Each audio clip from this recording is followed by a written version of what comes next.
사마천은 황을 죽인 용은 가까운 곳에서 나고 자랐다. 아버지 사마담은 천문역법 제사를 다루고 기록을 담당하는 태사령이었다. 사마천은 10살부터 예글을 배우고 익혔다. 아버지 밑에서 공부를 하며 주변의 스승들에게 불학문을 익혔다. 공자의 유학은 시황 때 배적되었으나 요새 재조명되고 있단다. 토끼 새끼가 하던 네가 어느새 20살이 되었구나. 천하 예. 고금의 일들이 어찌 문자만으로 끌 수 있겠느냐. 천지의 일은 책 바깥의 현장에 무수히 묻혀 있다. 견문의 깊이는 세상에서 얻어지는 것. 여행을 떠나거라. 옛사람의 자취며 지역마다 다른 풍습과 생기를 몸소 느껴야 한다. 눈으로 훑고 발로 더듬어 문자로 눈술하는 것이 역사될 터이다. 사마천은 여행을 나섰다. 1차 여행을 마치고 돌아온 사마천은 예비 간직이 낭중이 되었다. 한나라는 진을 이은 새나라로 칠대제일 무대의 천성시대였다. 고려 이래 한나라는 눈부신 번영을 누리고 있었다. 짐은 이참에 하늘의 뜻을 받는 봉성의식 올리를 하오. 봉성의 예는 말로만 전해올 뿐 앞서 실행한 이는 진시황이었소. 천지를 하나로 묶은 지우의 흉노마저 고비 사막 깊숙이 몰려간 지금 짐이 아니면 누가 봉선 의식을 올릴 수 있단 말이오. 먼저 봉선 의식을 치른 진나라의 시황제는 의식을 방법을 비밀에 붙여 아무도 알지 못했다. 봉선이란 천명을 받는 의식으로 태산 꼭대기에 단을 쌓고 하늘에 제사 지내는 것을 봉이라고 하고 땅에 제사 지내는 것을 선이라고 한다. 나라의 번영을 하늘과 땅에 알리고 만대에 이어지기를 비는 의식이라오. 이를 행한 황제라야만 비로소 천명을 받아 만 백성을 다스릴 자격이 있는 것이오. 이때 사마담은 타직에 있어 봉선의식에 참석할 처지가 못했다. 인생에 단 한 번 오기 어려운 기회인데 태사령인 내가 참관할 수 없다니. 내 눈으로 직접 볼 수 있는 기회 이것만 병까지 겹쳤구만. 땅을 치고 통구할 일이로다. 사마천은 두 번째 여행을 마치고 돌아오는 길이었다. 아버지께서 위독하십니다. 아버님, 전하. 우리 조상은 주나라 왕실의 태사였다. 먼 옛날 의임과 하나라 때부터 천문을 맡아 공명이 빛났다. 굿날로 기울더니 내게서 끊어지려 한다.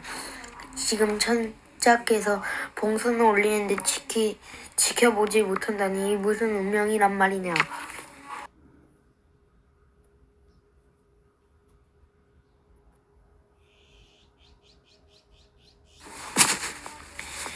나는 천명에 다해 죽었지만 너는 반드시 내 뒤를 이어 태사가 되어라. 효공에 이르 그 후세의 이름을 떨치는 것으로 부모의 이름을 빛나게 하는 것이 으뜸가는 효라했다. 천하 내가 이루지 못한 사마가의 업을 부디 이루어다오. 아버지 사마담은 마지막 유언을 남기고 운명했다. 사마천은 아버지의 뜻을 새기며 다시 여행길을 떠났다. 3년 뒤 사마천은 아버지의 유언대로 태사령이 되었다. 공중에 소장된 기록과 문헌을 검토할 수 있는 위치가 된 것이다. 아버지께서 모아둔 기록들을 이제 황실 도서관에 문헌도 열람할 수 있다.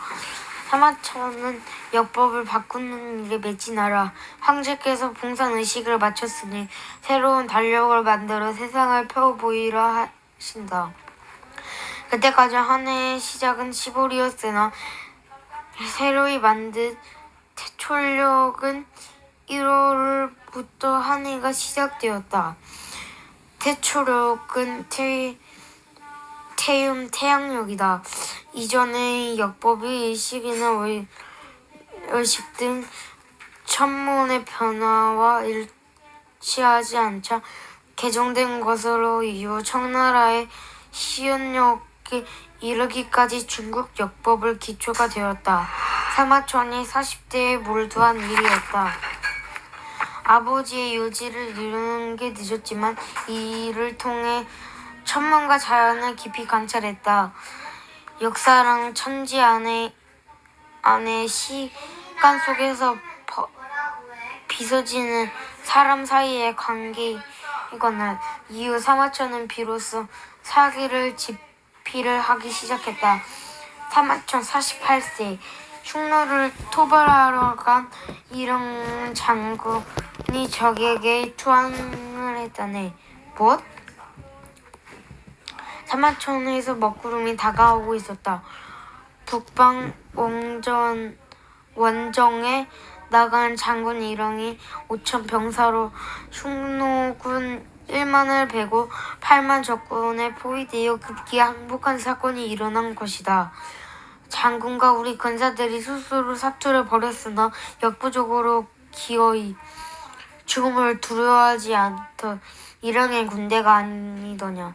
용맹을 자랑하던 것이 엊그제이거늘 싸우다 죽지 않고 흉노에게 투항을 했단 말이냐.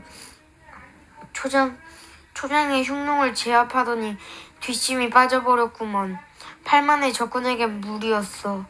폐하의 처남 이광리 장군은 3만군을 이끌고 가더니 뒷짐만 지고 있었다네. 흉노에게 투항의 짐을 보이다니. 폐하 5천의 병력으로 8만 제병을 이길 수는 없습니다. 이능의 병사들이 끝까지 싸우다 화살이 떨어지자 서로 앞다투어 적진에 뛰어들어서 전사했다고 들었습니다. 이능의 병사들이었기에 가능했던 일입니다. 10년 이래 사투를 벌였다니 도리어 용맹함을 천하에 알리지 않았습니까? 이령 장군이 죽지 않고 적에게 사로잡힌 것은 뒷날을 도모하기 위한 것입니다. 어긋난 한 가지를 체크하기 위해 앞서 위급을 구하려 했던 9가지를 생각하소서. 허물이 있다면 적시에 구원병을 보내지 않는 이광리 장군에게 있지 않으리까. 네가 지금 이광리 장군을 헐뜯고 있느냐. 그것이 아니오라. 최고사령관인 이광리 장군의 작전 실패의 원인이 내 이놈! 저희는 이광리 장군이 폐하의 애처 모발이 오라비인 것을 몰랐나. 곧은 소리가 때가 있지. 눈치코치 없고 죽으려고 작전했군. 네가 이광리 장군을 책함에서 짐짓에게 책임을 묻고 있지 않느냐. 여봐라, 저놈을 당장 끌고 오게 가두어라. 폐하. 사마천은 감옥에 갇혔다. 이릉을 비하한 것이 화근이었다. 황제를 무고한 채야. 기침한 번에 모가지다. 네가 두둔한 이릉 고놈은 이제 흉노한테 붙었어. 알랑거린다. 넌 끝났어. 사마천에게 사령이 내렸다. 이대로 죽을 수는 없어. 난 죽을 수 없는 딱하게 됐네. 사명금이 50만 전이요. 몸값이 하늘인데 금수저라도 물었다. 글 쓰는 선비가 무슨 돈이 있겠어. 그럼 죽는 수밖에. 거시기를 잘라내면 살 수 있다. 히히히. 씨 없는 수박이 되더라도 죽지 않으려면 궁령밖에 없단 말이야. 에이, 죽는 게 낫지. 어떻게 자존심을 버리나? 맞아, 사내가 죽고 말지. 사형수가 내려 죽지 않으면 돈으로 속죄하거나 궁령을 택하는 길밖에 없었다. 이것이 내 죄란 말인가? 내 죄란 말인가? 궁령은 죽음보다 더한 치욕의 형벌이었다. 이 궁령은 말이지. 보랄만 까는 줄 알지? 그게 아닌가? 싸태 봉화를 움켜잡고 막대기까지 대번에 싹둑. 뽕하라고 고추를 싸자마 자른다고? 전통이라고. 구멍만 남겨두는 건 오줌 남겨두는 거겨. 오늘은 놓아야 하니까. 그럼 남은 평생 사내 구실 못하겠네. 이거 살아도 사는 몸이 아니로구만. 내가 죽어버리면 아버님과 한 약속을 지킬 수 없다. 아버님, 이보 내 말을 윗전에 전해주시오. 궁령을 받겠소. 엥? 뭐랴? 이런 치사한 놈.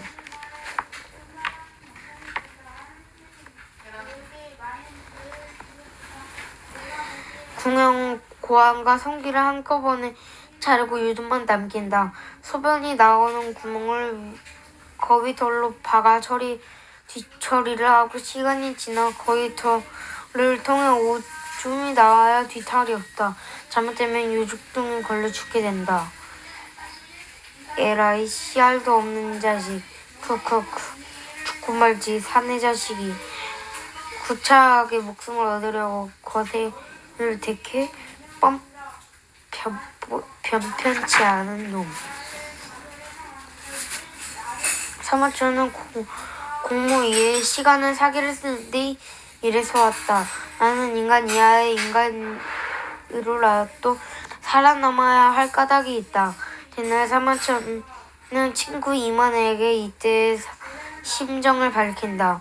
궁령의 치욕을 생각하면 하루에도 9번이나 애간장이 끊어지는 것 같던데 집안에 있으면 멍하고 어처구니가 없고 자꾸만 부끄러워서 등줄기에 땀이 흘러 옷이 젖었네.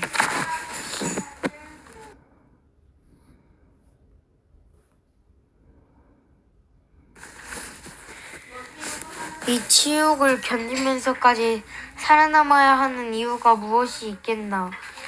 주 문화 서백의 감옥에 갇혀 주역을 썼네.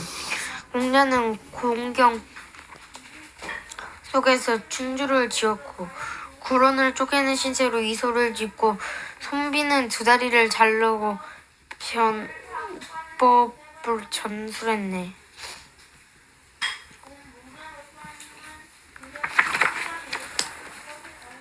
나 또한 천하에 흩어진 기록과 댓글들을 꿰고 읽고 못할 것이네. 하늘 아래 활약했던 사람들, 왕조의 옥망과 성세, 땅과 하늘과 인간에게 일어나는 일들, 그 모든 것을 담아내는 일. 내가 궁령의 굴욕을 견딘 것은 오로지 완수해야 할 일생의 과업이 있었기 때문이네. 사마천은 울분을 삼키며 온 힘을 다해 사기를 쓰는데 남은 생을 걸었다. 고대 황제부터 당대의 환무제에 이르기까지 중국 고대 3000년에 기다긴 기록이었다.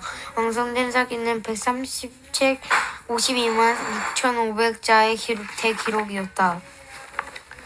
내 목숨쯤은 태산에 비하면 기록이 터럭보다도 가볍다. 내가 가든 수모를 겪으면서 버텨온 것은 오로지 역사서를 쓰기 위해서였다.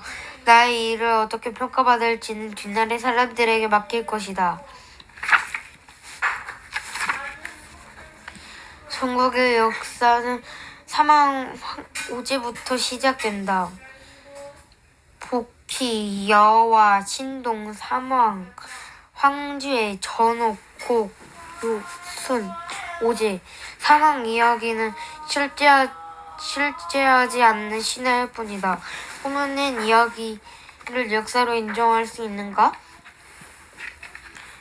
오제 가운데 앞에 임금들 또한 알쏭달쏭하다. 신화의 역사가 뒤섞였다. 이복에 나는 황당무계한 이야기를 역사라 부를 수 없네. 실제인지 뜬금구름인지 분간이 안 되고 이치에도 안 맞아. 허나 공자 이전에부터 전설로 전해왔으니 무시해버릴 수 있겠나. 내 말이 입으로 전해오는 사실까지 부정할 수 없으니 나는 황제부터 서술할 것이다. 유임금의 초가에 살며 해진 옷을 입고 검소했다.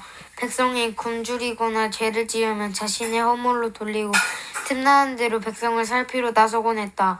내가 덕이 부족해 생긴 일이다. 어찌하면 백성을 편하게 앓고 해가 뜨면 일하고 해가 지면 쉰다네.